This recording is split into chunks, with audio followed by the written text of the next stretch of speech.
with that said, welcome everyone to the first afternoon session of One Boring Day.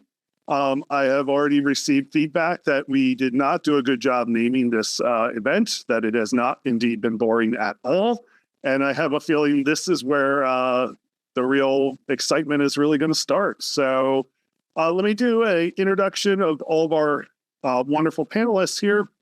So first off, we have Alex Moylan, who is partner at Nelson Mullins, who is certified information privacy professional and is AI governance trained, practicing in the areas of data privacy and compliance and AI governance. Welcome, Alex. Good afternoon. Then we have Mike Haleko.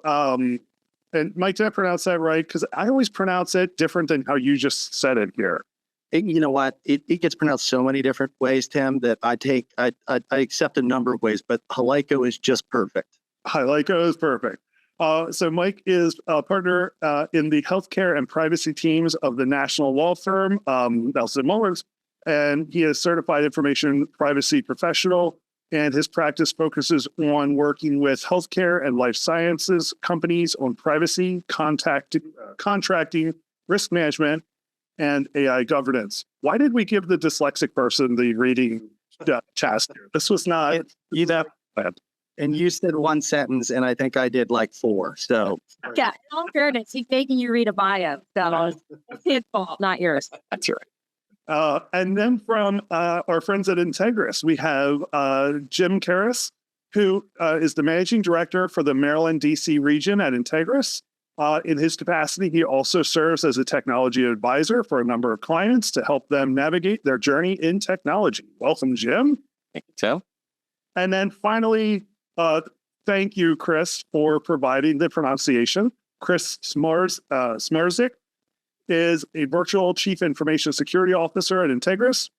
He is a certified information system security professional and provides governance, risk management, and compliance consultancy services to clients across a broad range of industry verticals and cybersecurity frameworks. Welcome, Chris. Thank you. Great to be here. Awesome.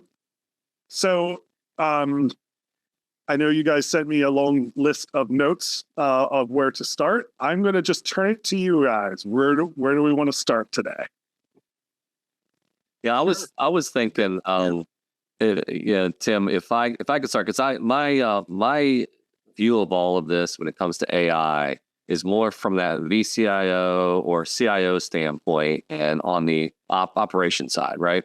So whereas, Chris, Alex, Mike, they get more into the weeds. They're more of the experts, if you will, here in the day-to-day aspects of AI and security. So I was wondering if it'd be okay. I just want to kind of start off with what I see from the operations side and where we start to then bring in the experts like the Chris's and the Alex's and so forth, right? And then we can kind of go from there. Sounds great. Good, right? So from our standpoint, we usually are working with our clients, advising them on how to manage their IT, right? And AI has obviously been a hot topic for a long time. So what we're seeing is clients will either come to us or we will go to them and start to discuss how they can use AI in their business, right? And it usually starts with, let's define a business need, right? Is there a business need for AI first and foremost? If it is, then we start discussing, okay, how can we apply that to your business to help it improve or just to be more productive? And then we look at certain departments where it may help. We get into then the risks and things that they need to, from a high level standpoint at this time, right? Just from the risks that they need to be aware of, so they can get comfortable first and foremost. And is this something I really a path I want to go down right now? And if so, where? And depending on answers to all of that, that's where then we'll bring in, Chris, Alex, Mike, those experts to then really dig into, okay, how can we do this in a secure way, in a compliant way? If we have any regulatory requirements, how do we make sure that we build this the right way to comply with that? And so that we just make sure that we start off on the right foot. Because what I've also seen is sometimes clients will say, yeah, we've talked about that, Jim, but now we're starting to see that we have some of our team already jumping into AI. They're already downloading this, they're downloading that. And that's where then sometimes we have to come in and say, all right, well, we told you we need to get some reins kind of, down on this. We need to get some controls in place. And that's where we have to start then sometimes locking things down if they feel like the kind of the cart has already left and it's kind of doing its own thing. So anyway, that's what I'm seeing from our standpoint. So I guess Chris, Alex, Mike, if you guys want to chime in on once we define those needs, what are you guys then seeing as the next steps to making sure this gets started off in the right way so it's secure? Yeah. Sorry. Well, I was going to go along with what Jim said. In thinking about today's podcast, I was just trying to get my head around just what are the kind of the big categories. How do you define what risks are out there? And I jotted down, and Alex and I talked about this before we got on here, but I jotted down, there are risks associated with the model or the AI itself. There's risks operationally. There's risks that are compliance and regulatory related. There are risk management and kind of third-party legal risks. And then there are reputational risks. And that was kind of how I categorized everything in my head. And I think that kind of goes along with what Jim was saying, from a broad picture, how do you define the risk? And I think there's a lot to talk about under each one of those. For instance, in a model, or in the AI that you're using, the subcategories of that are, is there bias? Is there, the possibility for hallucinations? Is the data that was used to train that, where'd you get it? Is it safe to put in the model? Is there data integrity? And I don't, and we can go in. I'd love to know everybody else's thoughts. Did I miss a category? And if not, what are your thoughts about how I define those? I think also just taking a step back, because I think there's a common theme in the session today, and Jim hit on them too, which is AI is all the buzz and it's all the rage, and investors are looking at AI and people want to implement AI. But I think from a business perspective, step one is really defining your use cases. What is your business strategy? What are your business objectives? And what are your business principles? And that then helps you define your use case. And when you start with your use case and how you might be able to implement AI into your business model, then it leans into what Mike and I have sort of discussed in the way we look at it is your buckets of risk. And the use case and how you're implementing AI into your business processes, it's not always going to be the same level of risk in those buckets depending on your use case, right? So we're going to talk in generalities today, but these questions need to be tailored towards your business use model. And another point I think that Jim hit, and it sort of falls into that, I think, legal risk management. Frankly, I think it goes into all the buckets, right? We've all talked about this, is that AI is leaking in, it's not coming top down, right? So your employees have probably OpenAI, ChatGPT, or Perplexity, or some other kind of LLM model that they subscribe to and maybe using for work.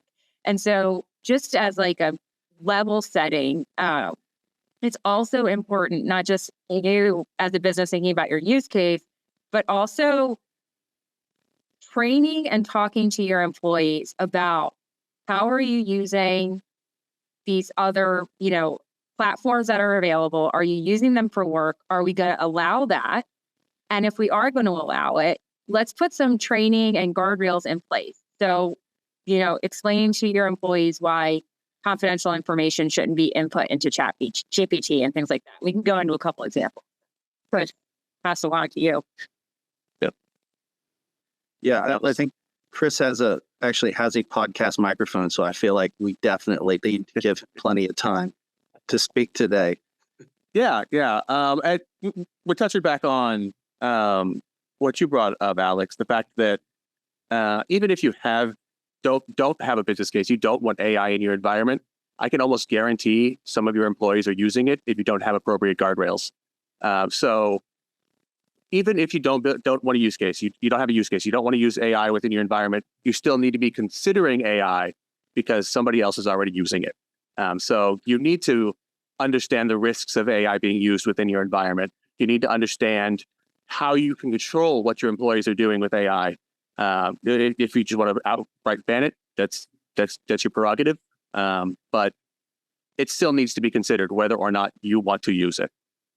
It's a great point. And you might have, like depending on your industry, right? If you're in healthcare and you're dealing with, personal health information, and there's a lot of rules that dictate, the data that you collect and things like that, you may have to ban OpenAI and figure out your own internal system or something like that. But I think Chris's point is a really good one, which is, and I'll give an example of something that happened at Samsung last year, which is they had engineers who were trying to develop source code, and they used OpenAI to help them. And in doing so, they input confidential internal meeting notes into OpenAI, and they input confidential proprietary Samsung information into OpenAI. And so we're talking about very, very intelligent people who know how to use technology, who input it into a system where, it ended up being a ban at Samsung, so that they could consider, how are we going to let folks use these technologies, and do we develop our own LLM internal model so that we don't have our private information out there? Because at that point, it belongs to OpenAI and you can't recall it. Yeah. Yeah. Go ahead, Jim. Well, I was going to say, Alex, yeah, you're right there. What we're also seeing in that regard, and some attendees on this call may be asking, they're like, okay, well, we understand all that. That is a risk. How do I know if my employees are actually doing this or partaking in some of the stuff that we're referring to here? And yeah, there are definitely ways. What we're seeing more and more of is us looking at networks, endpoints, and things for our clients, and you can tell what websites they go to. If you have the right tools in place, you can tell what type of software are on their machines. Again, if you have the right tools in place. And then in the 365 environment, Google Workspace, things like that, wherever your email collaboration solution is, there are ways to monitor and restrict the add-ins that they can now deploy there for AI. Like, we've had people that have tried to deploy AI tools into Teams calls like this on Zoom, right? So they can do some really cool things, like I can summarize this whole call and give you the high points, right? But of those add-ins, how many can you trust? What else are they doing with that data? There's a lot of things like that. So you need to become aware and have the right things in place so that you know what type of behavior is truly going on within your environment. So then you can start to build those guardrails around it, and then educating your employees when you see that maybe they're not adhering to compliance. I think you raised a couple of really good points there. Everybody has it. It's going to be a decentralized process. It's not going to be centralized in an IT department that says we're now implementing AI in our business.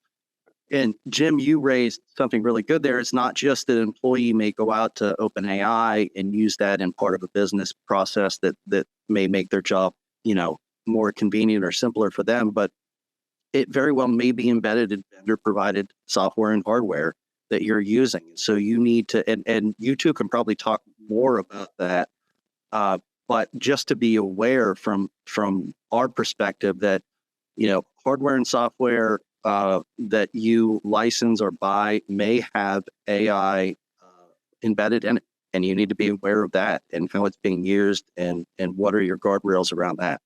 Now, let me just jump in and make one point there on the vendor contracts and people that you contract with for certain functions, which is, if they are using AI, that may open you up. Data is the starting point for AI and training your AI systems, or anybody's AI systems. And so if they're able to access your data and they're using it for an automated process, that may also open you up to certain legal requirements with respect to impact assessments and all kinds of other things. So you have to be very aware of what third parties are doing for you when you contract with them. Yeah, and then on that note, Chris, is that I know from a vendor risk assessment standpoint, has I assume that's where the AI gets incorporated now into that, where you're having to assess vendors that our clients work with and how they use AI, not just how they manage client data. Absolutely. Yeah. It's going to become a big part of vendor risk management, both when you're trying to identify a new vendor that you potentially want to work with and your annual reviews of your existing vendors, because almost everybody these days, it is the new hotness. It is what everybody wants to be using. So any platform that has the potential to integrate that into their system to make their lives easier, you need to be sure that as you're doing those annual reviews that you've considered, are they using it appropriately? Are they still properly securing my data? What are the additional risks that come with continuing with that vendor? Do I need to reevaluate? So yeah, it does change sort of the face of how you're doing vendor risk management and your annual reviews. And on that point, I think that, I think most businesses are going to be contracting with a vendor for an AI platform, right? Not necessarily developing it in-house. So that also raises contractual issues because, the developer who is providing the AI system to you, you need to be very, in tune with, okay, what are they going to do over the life cycle for me? How, what if something goes wrong with the model? How are they using the data that you input? So there's a lot of questions around just that contract alone. If you're going to use a third party's platform to adopt and deploy AI within your business, another contractual issue. It's true. Yep. I would, going back to the way I was trying to organize this in my head, I would define most of these as being really operational risk, the risk to the enterprise of AI, whether you're trying to implement it or not. You've got to understand, the use cases, where it's being used, how it's being used, define the risk and prioritize those risks of each use case. And then assuming you do want to, establish and use intentionally AI in your business, you need to have some sort of internal governance framework built around it. And that really, and I think somebody said this earlier, it really needs to be a multidisciplinary team that is not just consistent of, the technology people or the IT people or the legal people or just the privacy people. It really needs to include everyone from HR to compliance to the business units and individuals in those business units that are going to be using the AI. I mean, I think a couple points there too for the folks who are joining us, because it can seem a bit overwhelming and you're pulling a lot of resources, but this technology, it has the ability to be so impactful and make people very efficient in certain tasks and help your business, right? And get you a return on investment.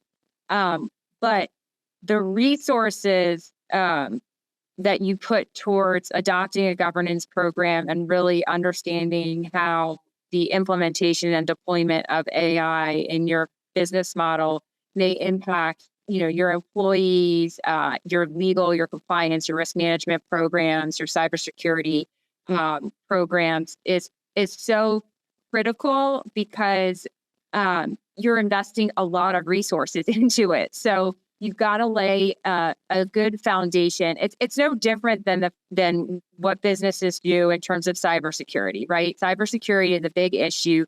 You've got to put a lot of resources to it as you adopt technology, and as technology changes, your policies aren't going to stay stagnant. And I think the same is true when we're talking about AI. And the reason why it's important and why I think, a lot of us are emphasizing the need to pull from across your business, and across your departments, is because people have different perspectives And these kinds of discussions, I think, this panel is representative of the discussions. You're going to have different backgrounds and perspectives, and people are going to inform your AI governance policy in different ways. And that's really important for some of the common core principles that you see in terms of AI governance.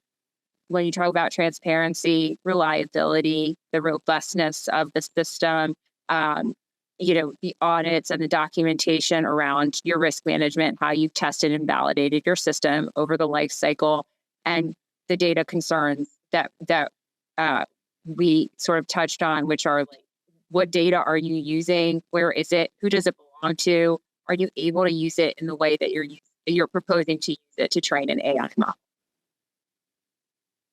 Yeah, I really think, I like the emphasis on, how many different department heads, I guess you call them, that really need to be involved in this discussion, because we've seen this across the board where AI can cause problems with a business. Like, for example, so these are some of the stories that we've talked about recently, but the finance team, they may say, we don't really need AI. We don't want that involved here at all, right? But then we've heard about, they need to be educated on the risks of AI and how others could use that against them. And in this example, it's the AI deepfakes, where that story that most people probably have heard now about the finance person that was on with the CEO, and they were saying we need a $25 million wire transfer or whatever it was, right? And they were using AI deepfakes to look and sound like the CEO and some others on the executive team. Those are kind of things that the finance team needs to be involved, and say, here's how we're going to change how we approve wire transfers. Here are some new risks that we need to be aware of, right? So you're right. A lot of people need to be involved, at least initially, just to be aware of the impact of this, the risks, even if they don't use it, just to have to be more informed. Yeah, general AI literacy is going to be kind of the backbone of any risk management of AI, whether you're implementing it or whether you're just a business, because they're all around us. And I saw a great quote, and I don't remember exactly who said it. Somebody said, if you can't beat them, train them. That's how you have to manage AI. So, you're not going to beat AI. You're not going to keep it out. It's going to be there. And so you just need to make sure that your employees are properly trained in what the potentials are from everything from deepfake hallucination to when they're using it, where data can go and where it can't go, and what happens if they put confidential information like the Samsung example into an open AI source. You're going to lose the confidentiality of that information. So AI literacy is the backbone. Yeah, and I mean, a couple other examples that we talked about as we were preparing, which I think sort of helped to illustrate why governance is so important. So there is the Air Canada example, right? And so I don't think most of us think of chatbots as something that's extremely risky or a high risk use of an automated system.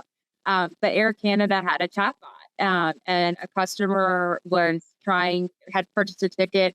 There was a death, and he was trying to get the bereavement policy and figure out if he could get his money back. And the chatbot provided the wrong information regarding the bereavement.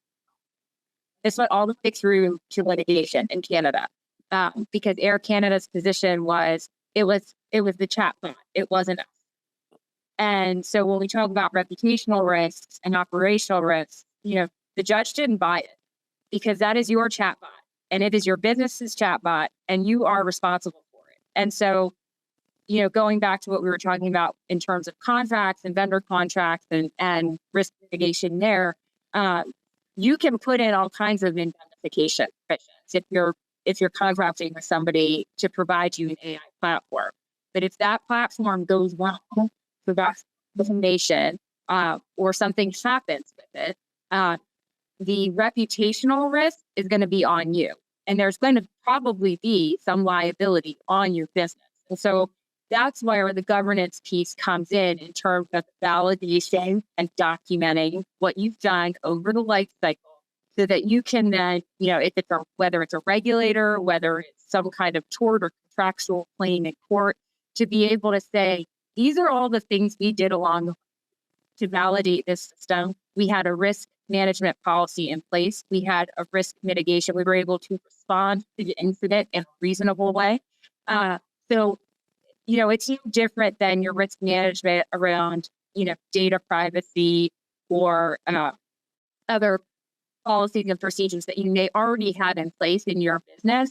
But I think what we're saying too is, depending on whether you are adopting a specific AI model for use in your business or whether that's not something you're doing, you're still probably going to have to take a look at your policies and procedures and do some training with respect to your employees, understand where it is they may be using these systems and how that impacts your business and your policies and procedures and updating around those issues. And we've touched on a couple of times now. We've talked about hallucination, and we've talked about validation and making sure that the system is doing what we expect it to. And I think that's going to be, if you do have a good business case, you do have a reason to use AI, and you are going to implement with your organization, you still need to make sure that AI is giving you correct information. We've touched multiple times now on how AI is capable of hallucinating, capable of giving you incorrect information just outright, giving you wrong information for another customer, for example. Or maybe you're trying to look at precedent for previous cases at a law firm, and oops, those cases didn't actually exist when you asked AI about them, but you went ahead and used them in your brief anyway. Well, that's not going to look good, and it's going to get you sanctioned. So you need to have not only a way to evaluate your AI as a part of implementation, but you need to also continue to review it and review the data it's giving you to make sure that data is accurate and that you're not accidentally giving out mis or disinformation with whatever your use case is.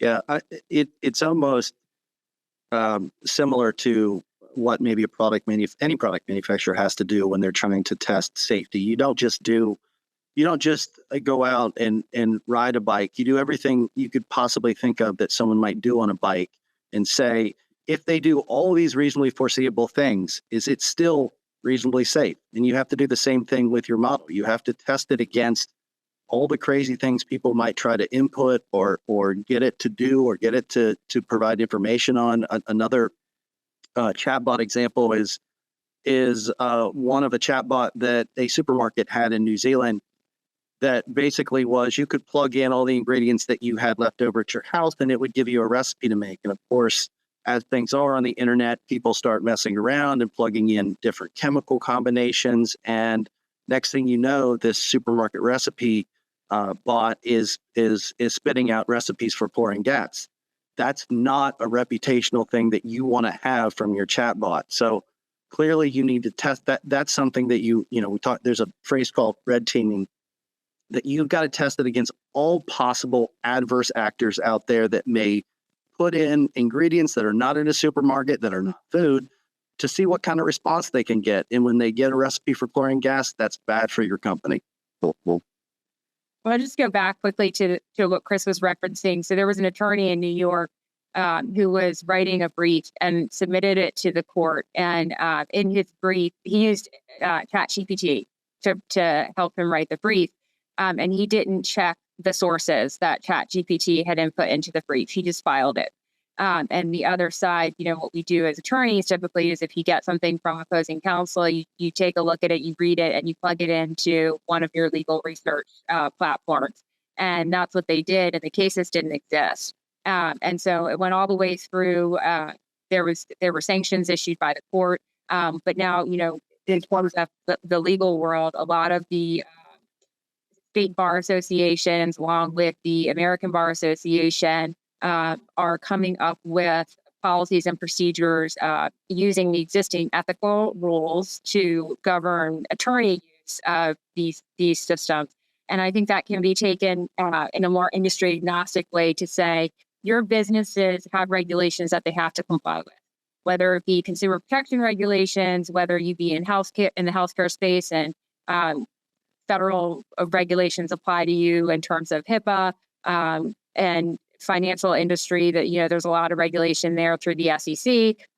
So just from a general perspective, understanding that those laws don't cease to apply, and they certainly apply to algorithmic automated processes. And so you've got to take those as a whole and make sure that your AI models aren't running afoul of existing regulatory frameworks that may apply to you. And I guess we could touch quickly, it might make sense to touch quickly just on like the legal landscape and where we are, if that would make sense, which is, in the US, we're seeing a lot of proposed legislation. We're seeing some states pass laws.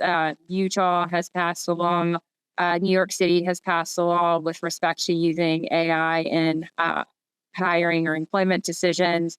And then many states have also followed suit with the Biden executive order that was issued towards the end of last year with respect to the federal agency use.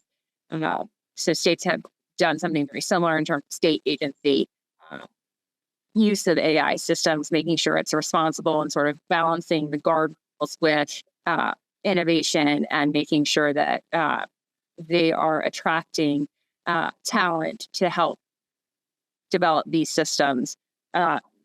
So in the United States, it's somewhat piecemeal, sort of same thing we've seen with privacy. But then in the EU, there is the EU AI Act, which has been approved, but is not yet effective and will be, there's a timeline for implementation of different provisions within the EU AI Act. And Mike, do you want to touch a little bit on like the territorial scope of the EU AI Act?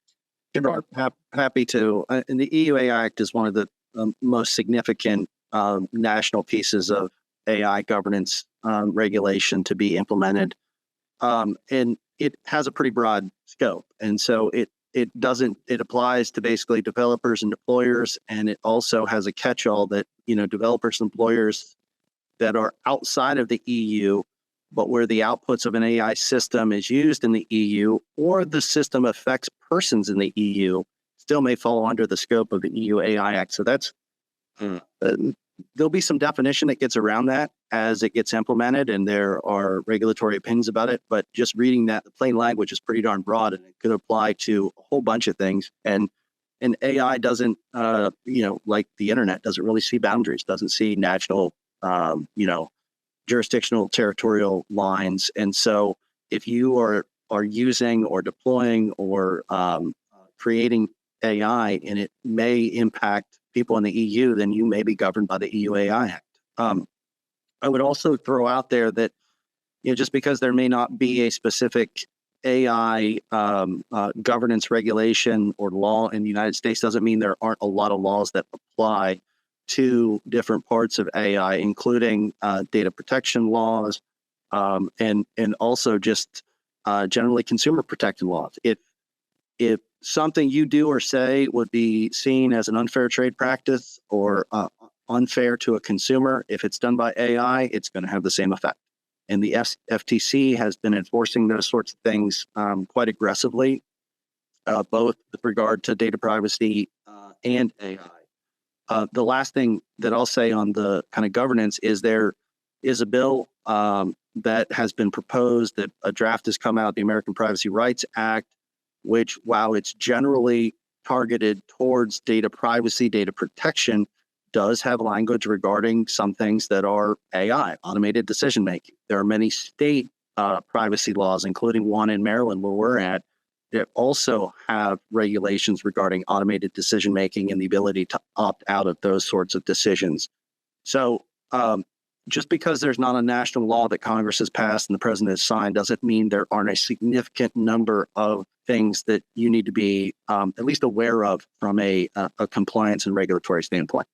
Yeah. And I will say too, with these laws that we're seeing and even the executive action that we've seen, some commonalities in it is sort of assessing the potential risks and how it might impact people. So is it going to impact safety? Is it going to impact human rights, civil rights?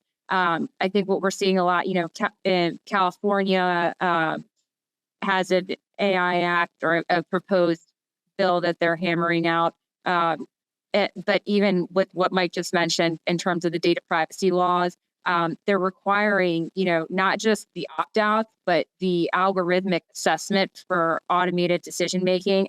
And at least in Maryland, that's not defined. So it would seemingly apply to AI systems in terms of what you have to do to assess potential impact on your customers. So, but the reason why we bring those up is I think there are commonalities that you can look at, and we also can't lose sight of existing regulations and laws with which you have to comply, and that the FTC and other similar branches of state government are taking a very aggressive approach in terms of using existing laws to regulate AI systems.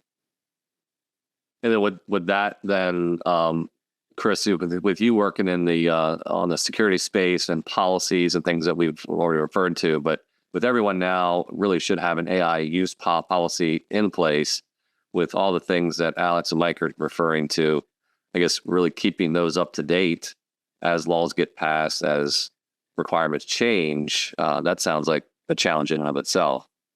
Absolutely. Yeah, you have to keep on top of any sort of regulation or new laws that are coming into effect that may impact how you're using your AI. And you need to be able to respond to those pretty quickly, because the last thing you want is to find yourself out of compliance and getting fined, or in some cases shut down because you're not doing what you need to be doing as far as the law is concerned. So you have to stay abreast of those and be prepared to respond to any new laws, any changes in regulation, anything that comes down the pipeline that could affect your organization's use of AI. Yeah, I will say too, this was, I believe, last week. And here in Maryland, there was AI created recording of a principal at a local high school. And it turned out, there was an investigation. The FBI was part of this investigation because the principal denied that he had ever said the things that were on the recording.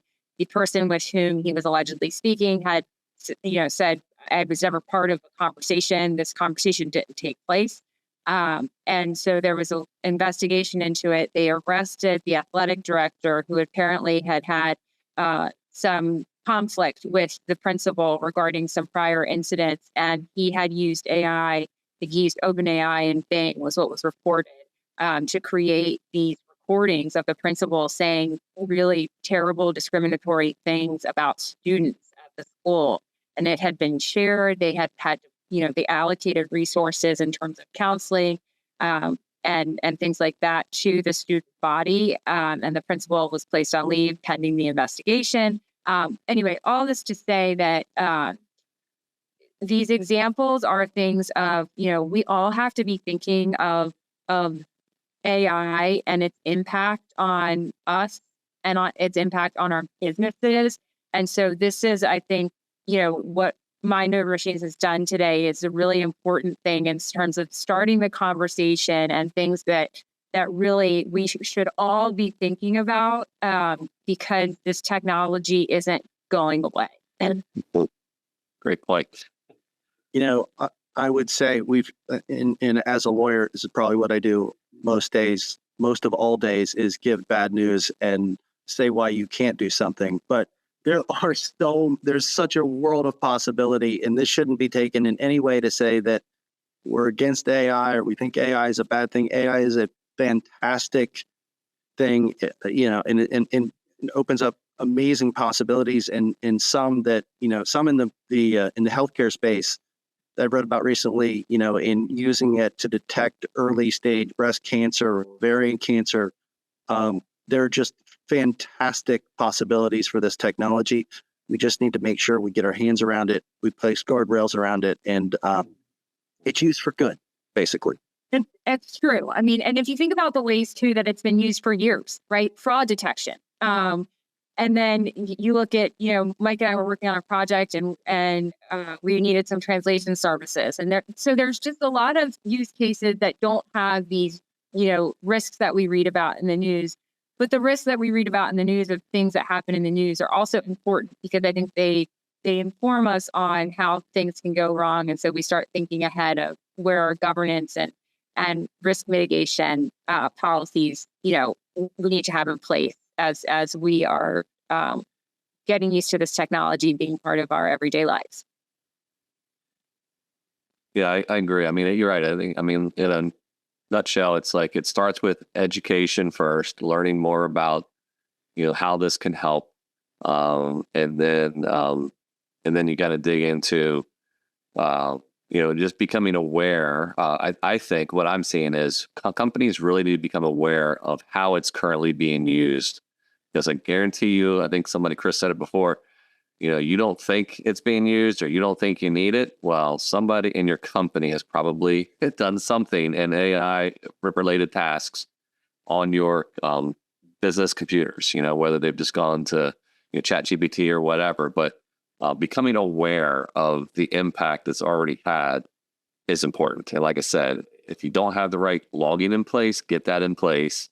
It's not going to help you just from an AI standpoint. It'll give you awareness of other things that are going on and with your computers and things like that maybe you're not aware of. But knowing what's going on is a big first step. And then you can start to say, oh, yeah, all right, we need to go talk to these experts or our internal team here. I need you to get more up to speed on how we can address this potential risk and then find ways that we can use it to help the business overall. Yeah. So the education piece, I think, it's just can't be emphasized enough because it's understanding how the tools can be helpful and understanding the fact that they might hallucinate. And so you need to fact check them and what it is they're good at, right? They're not good at everything. It's not just you can, input all this data and you don't have to oversee or have a human involved in the output. And I think the examples we've walked through have hopefully illustrated that. But really, ChatGPT is an amazing tool for summarizing a document. Perplexity, Mike and I use that a lot because it actually cites your resources and where it's pulling information from. And so you can go directly to that article or that resource and read about it and read exactly what it is that they're saying and how the LLM has summarized it for you. So they really are truly making people very efficient. And it's just understanding how you can use them in the correct manner and understanding what risks might be associated with it. And so making sure you're checking the output. And as far as checking that output, yes, it is good that that platform just started to cite sources. That is critical. We need to be able to see where that data is coming from. But you also need to make sure that you're checking that those cited sources are also accurate, because a significant portion of the internet over the next couple of years is going to become AI generated content. So if your source is AI generated, then it's still technically a hallucination because it's incorrect information. So make sure that you're checking that your cited sources are correct as well. Yeah. That one's Very good. Statistic correct. Underlying all of that is you can't take the human being and the people with expertise out of the loop, honestly. Ultimately, you need somebody that understands what the process is that you've asked AI to do, that can say, yeah, this is reasonable for what I've asked it to do. This makes sense with my education, training, and experience. So, keeping those subject matter experts and those human beings in the process is an important part of implementing AI. Absolutely. And this is great. Well, I want to open the floor to those listening for questions. We have the Q&A box at the bottom there, so feel free to shoot over some questions that you have for the group. And I'll kick us off with a question here. So I know you guys touched on a lot of the risks if governance and security is not in place, as well as some ways to mitigate that. One being, the primary one being awareness and education. Do you guys have recommendations on where to go or resources to get educated on this? Conversations like this, because I think this is a great starting point. I think a lot of experts are offering, educational seminars like the one we're attending today. That's one. But I also, in terms of just frameworks generally, there, the NIST framework, OECD, you can follow them on LinkedIn, and they talk about the frameworks and the standards that they have in place. I also think, IAPP is a great resource. Also, follow them on LinkedIn or go to their webpage, and they'll give you all kinds of good information on the most recent events, the regulations, those sorts of things. yeah, what legislation is cropping up and things like that. But also just knowing, what is your state doing? What's your state government doing? And if you are regulated in some way by a federal agency, those agencies are taking the executive order and implementing it and sort of rolling out use cases internally, but they're publicizing them and talking about what they're doing in terms of AI governance. And I think that does give ideas for you, although it might be a private company, depending on what your industry is. If you're in insurance, what are the DOIs doing in your state? If you're in healthcare, you can look at HHS, you can look at, your state healthcare agency to see how they are approaching grants, to give you an idea of what do you think internally. And clearly all of us are available as well as resources.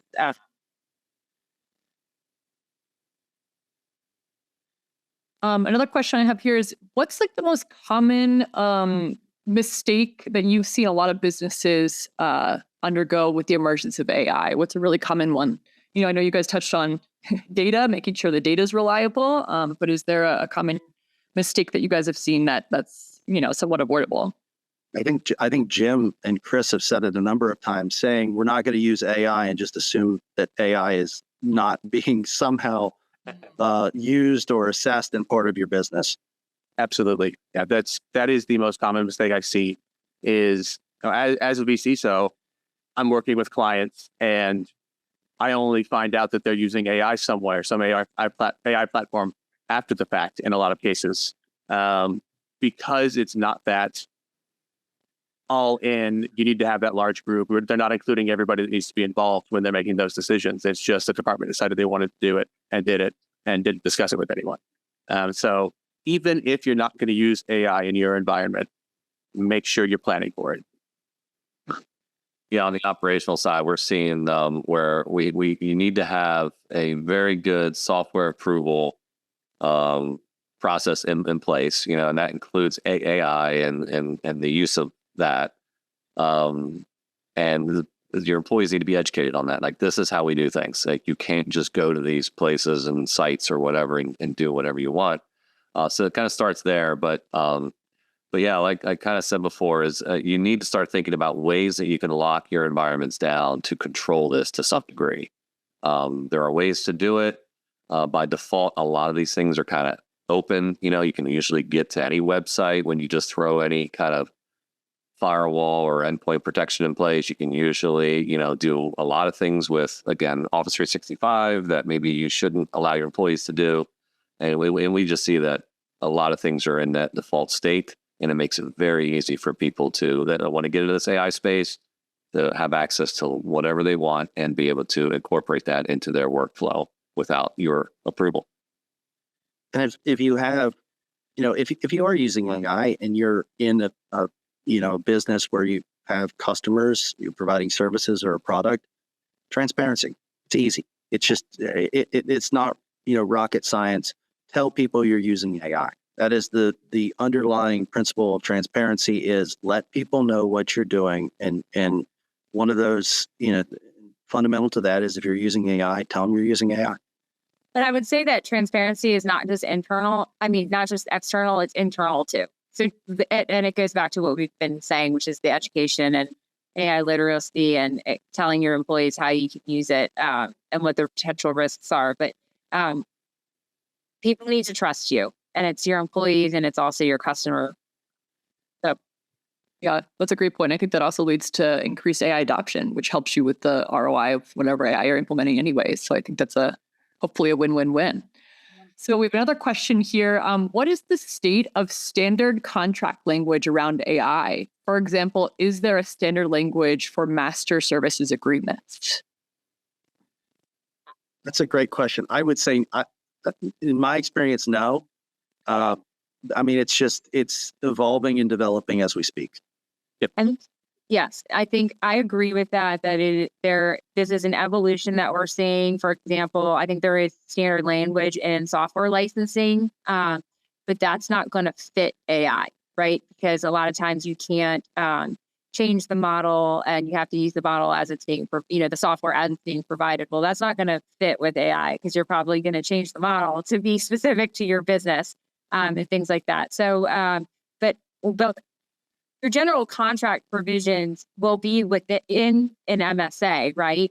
But you've just got to think a little more creatively about certain provisions based on the technology that is being provided to you, and also, how it's going to be serviced by the developer throughout the life cycle.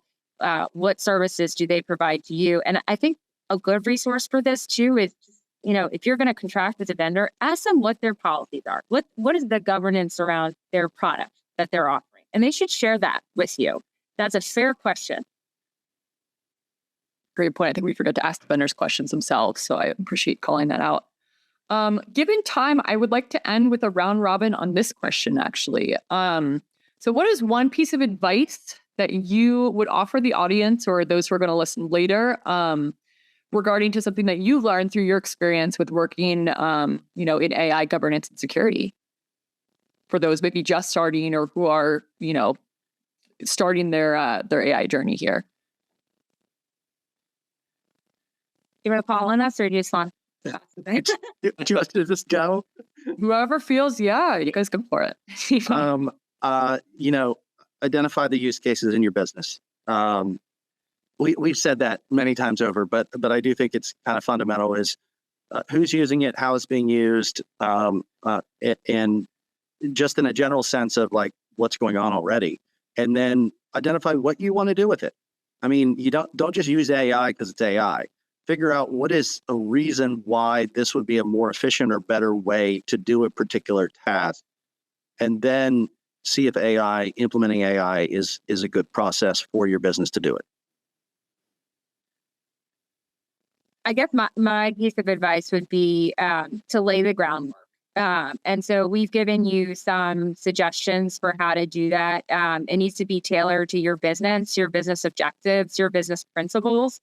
And so you like any other big investment that you would make in your business, you're going to lay the groundwork, and you're going to do your homework, and you're going to do due diligence around this investment that you're making into your business. And it's not going to be a one size all approach. And, I think that would be my piece of advice, along with the education. Yeah, I was going to say, go ahead, Chris. I would say understand your failure states. Know how AI can go wrong. Be sure that you evaluated the additional risks after you've implemented AI. Are those risks that are within your appetite to take on? Are you planning for hallucinations? Are you planning for information accidentally being leaked? Are you planning for incorrect information being given to customers? You need to have plans for those on top of just the implementation process. Yeah, I'll close it out by saying, maybe I look at it kind of from a defensive approach to start, right? If you're not sure where you're at with all this, let's at least get in defense mode, and things like we talked about before, making the finance team aware of what hackers and threat actors are doing to try to, to fool them into doing wire transfers or things along those lines, right? Making sure that you are reviewing systems with your IT teams and saying, where are we exposed with AI risk here? How easy it is for our employees to use add-ins and tools and things along those lines within our environment and just kind of get on that defensive mode first. Let's get our hands wrapped around some of that risk initially while we're then trying to figure the rest out and develop a plan and how we can truly use this. I think there's some basics there that need to be done because we're seeing it wide open out there for the most part. I will say also, like, one other cautionary point. I'm a lawyer, so I guess I can't help myself. But the SEC recently fined business for saying that they were using AI when they weren't, and so it's the opposite end, of what we've been talking about. But because it is such a hot button topic and investors want to see it, C-suites like, what are we doing? AI. Don't do that. And it goes back to the transparency and just sort of common sense. And I know it might sound silly, but it was a significant fine. So. All right. Well, we are almost at time. Thank you, everyone, for joining us today. Thank you, Alex, Mike, Chris, and Jim. Appreciate you guys' insights. I found this a very fascinating discussion.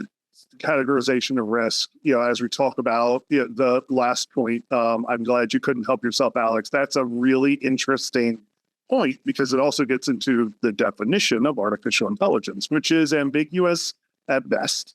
And so very interesting.